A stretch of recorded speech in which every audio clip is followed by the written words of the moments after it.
Now, everybody who's watching, let's get RBT to 1 million subscribers by Christmas. He's the best Madden scientist there is. I subscribe to him, and if you don't subscribe to, your favorite team is going to lose to the I'm not saying that team. Madden 21 time. Woohoo! It's time. Madden 21 beta has gone live, and I've spent like the last hour or two playing the game, and I can come on here and give you guys my thoughts, my analysis, my in-depth research in terms of Madden gameplay. Now, unfortunately, it's a closed beta, which is stupid. I don't know why the beta every single year is closed. You can't upload like videos of it. You can't post screenshots, but apparently we can talk about it. So I'm going to talk about freaking everything I can, but unfortunately I can't show you actual screenshots, so you're going to have to actually believe me. But hopefully you guys do find this valuable and can kind of learn what to expect from the new Madden 21 game. Now, if you guys do want to have a free copy of Madden 21, you might as well subscribe to the channel because we're going to be doing a huge giveaway for Madden 21 at launch. And if we can hit 600,000 subscribers by the launch, we have another month or two to get that done. I'll be giving away a total of 10 copies on the channel. Right now, it's only 2 per console, but if we hit that 600K mark, it'll turn to 10 copies, 5 in Xbox, 5 on PlayStation. So make sure to take that millisecond that it does take to click that subscription button if you haven't. And me and, the Madden scientist I am, I have my handy dandy notebook right here, or it's actually a piece of paper that I wrote some stuff on. But I have to have some sort of structure. My brain won't work. But the first thing I noticed within like 2 plays on defense is the usering is extremely freaking clunky. So when you're using a safety or a linebacker on defense, it's like trying to freaking control a goddamn dead pigeon or something. Like, he's so slow, just so unresponsive. So that 100% has got to get changed, because it's just like literally no matter who you're using, you're just gonna get beat every single time because your guy's just so slow and clunky and unresponsive. It's like impossible to get user alerts, user picks. Unless you're on the goal line, it's a little bit better because it's a smaller field. An open field there, they're gonna outrun you on a drag or a post or a fly. You're just effed if you're using a linebacker. Gonna continue the negativity just a little bit, but you gotta keep in mind too, this beta is for feedback. They do the beta so we can tell them what we see is broken, what needs to be fixed, so they can fix it by launch. They have 2 months to kind of implement the fixes that do need to be made. And obviously the beta is never going to be perfect. There's always going to be glitches, broken stuff, but that's why they come out with the beta. So we never expect it to be perfect. So it's actually a good thing I'm finding these things out now and not at the launch of the game. But zone coverage this year, dude, you have a better chance of having goddamn 11 Helen Kellers running around on defense, because literally you just, every time you run zone, no matter what zones you run, whatever coverage it is, you are screwed. You're going to have 17 opposing receivers wide open, so you're better off running man every single play, because zone coverage right now is just not optimal. If you're trying to succeed in life, just do not run zone coverage. Like, literally, no matter if you run cover 3, cover 4, cover 2, it's just always open receivers, just because the zones, the defenders are so unresponsive. They're just very, very slow.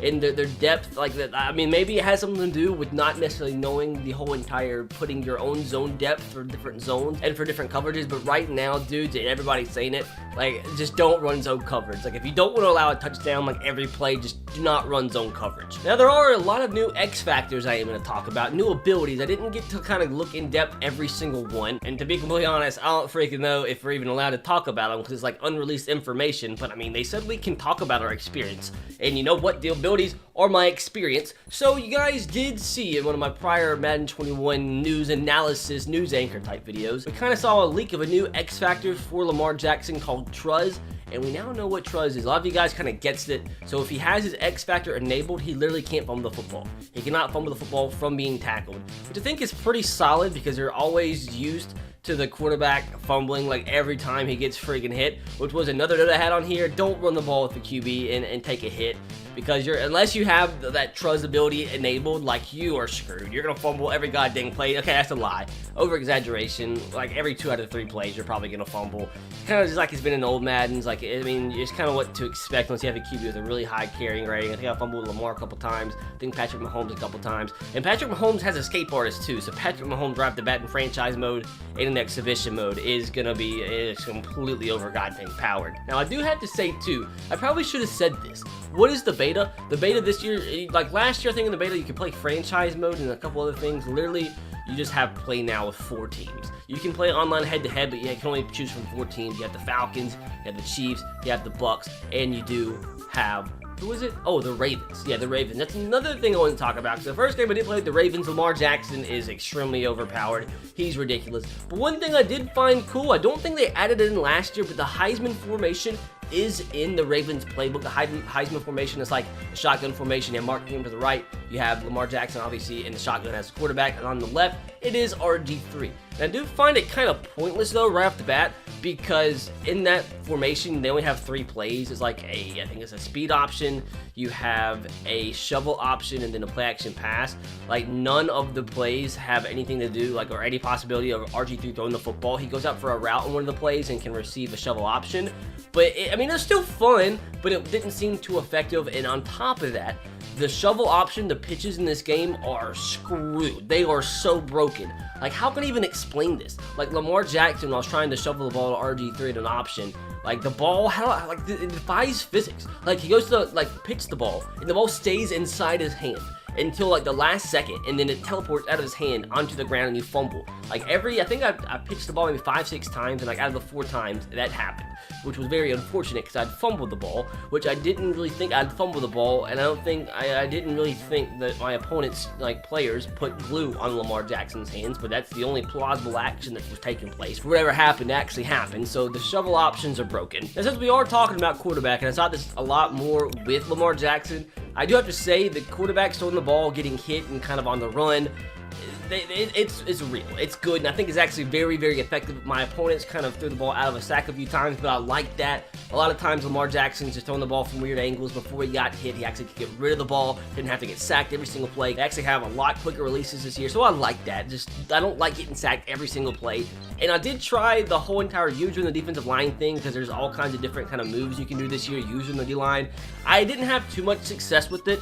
I did, who was that I used? Calais Campbell on the Ravens. He was okay at it. I think I got a few user sacks with him, using some spin moves, some swim moves. But aside from that, I didn't find too much success. Now, I know a lot of you guys are going to ask me about the player ratings, and I don't think they're final because I don't think Rob Gronkowski's rating is a 53, because his rating in the game is a 53. What it looks like happened is they nerfed, like, all of the highlight players' ratings so nobody would actually leak them. Like, I did look at a couple of the rookies, like Patrick Queen on the Ravens. It said his was like a 60, which is not going to be the case. J.K. Dobbins on the Ravens was like a 58 or something. So they obviously, a lot of the players that they don't want you to know their ratings right now, they're probably going to release them later at a later date. They knew people would leak them. They just went ahead and, like, nerfed them. I don't know if their overall was actually that, but it displayed as that, just so somebody like me wouldn't come on here and completely ruin some of the rookies' ratings or Rob Gronkowski's rating. Now, Gronk did have a few abilities, so that's cool. So he is going to start the game off with an X Factor ability. I can't even remember what it was. I think it might have just been Double Me or something. Don't quote me on that. I could have that wrong, but it's something I do want to talk about. I think this is the coolest ability they have probably added yet. A new ability called Film Study. And what this does, if one of your players in the secondary has Film Study as an ability, it's not an X Factor, it's just a superstar ability. If your opponent calls the same play consecutive times, you actually get to see the freaking play that they're calling. So if, like, I know this guy, the first game I played, he was running levels over and over again. I was like, dude, what the heck? Why am I seeing his play? Why do I know what play he's running, like, already? Like, I see the routes, I see when he's audibling, and that's because I think it was Earl Thomas had Film Study. So every time he kept running levels, I would see the play. And I actually like that because, once again, I've said in my Madden 21 video in terms of gameplay, the more they kind of push the gameplay into a way where your opponents have to have more variety in play calling, I think that's a positive, because one of the main complaints in terms of Madden from just the overall community is just having to watch and play against the same plays being called offensively and defensively every single time consecutively over and over and over again. Like, you don't want to sit there and watch somebody on the same 2-3 plays every single time, every single game, over and over again. So I think that is something that is going to be overpowered this year, but something I do think is going to be pretty cool. I feel like the ability is going to be a must, whether you play Ultimate Team or franchise, to have a guy on your defense to have that Film Study ability. I know probably there's going to be a lot of people that have mixed opinions on this, but I think Film Study is definitely a solid ability. Another thing too, the celebrations are completely screwed. I mean, I know it's not a huge thing within a huge edition, but you guys, saw this year, whether it's like after you get a sack or a big first down or a touchdown, you get to pick like what celebration you do, whether it be like a swagger celebration, a team celebration, a spike, a dance. You're able to kind of like pick which one. You get like 4 options every time, but it never worked. Like I would pick the celebration and it would just like cut to the coach or something. And if he celebrated, it was not the right one. And it wasn't just me. I was watching my buddy Sav, another YouTuber, I was watching him play, and his wasn't working either. So the celebrations definitely need to get fixed. Like it just was not responding to what you pressed. So like, especially with them using it as kind of like a marketing tool, and they showed it in like their big reveal trailer, in a big gameplay trailer, like they've got to fix that. They've got to fix celebration so it actually does what you tell it to do. And really the last thing that I did notice from the Madden 21 gameplay is they did implement a few new penalties into the game this year. And one of them is illegal contact. Like if the defender makes contact on a receiver within the first 5 yards of the line of scrimmage. They actually do call that a lot in this year's game, which I do think is a positive. Even Sav, the professional Madden player, he said he thinks it's a positive because a lot of times you see your opponents on defense kind of spamming like kind of pressing your receiver, and they would like knock him out of his route within the first like 5 yards, and it was pretty easy. And I think it was at least 4 times in 2 or 3 games that I played that it did get called. So I obviously don't want it to be called like all the time and it just be kind of stupid, but like when it's actually impacting the play and needs to be called, it was called. So that's a solid. There were still a lot of kind of moss catches that were happening too, but it wasn't anything way too noticeable. Like nothing like, oh man, you catch the ball every time in coverage. Like that wasn't too shabby. I was really impressed, like I said, with the quarterback throwing motions. They were a lot faster and smoother this year. The gameplay trailers and stuff, they're talking about how you'll be able to throw the ball at different angles as you're getting hit, and like throw power and everything, kind of determining where the ball goes as you're getting hit in terms of the accuracy, and that did look pretty cool. I mean, maybe I didn't delve too much into it and didn't get to see as much as I should have, but from the like 3 or 4 games that I did play, it looked extremely solid. Now in terms of like the stick skills, in terms of running the football, I actually thought it was pretty responsive,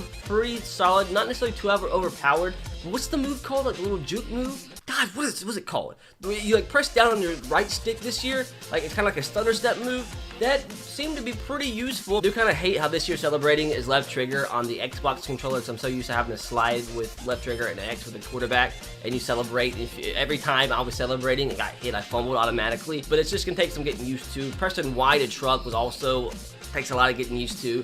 But for everything I played, the 3, 4, 5 games that I did play, those are the most noticeable things. They definitely have got to fix zones. They've got to fix usering on defense, because those were just like basically Helen Keller. Like, you guys know Helen Keller, the woman that I don't think existed. Like, that was basically what happened when I called zones. So like, I feel like it was fun.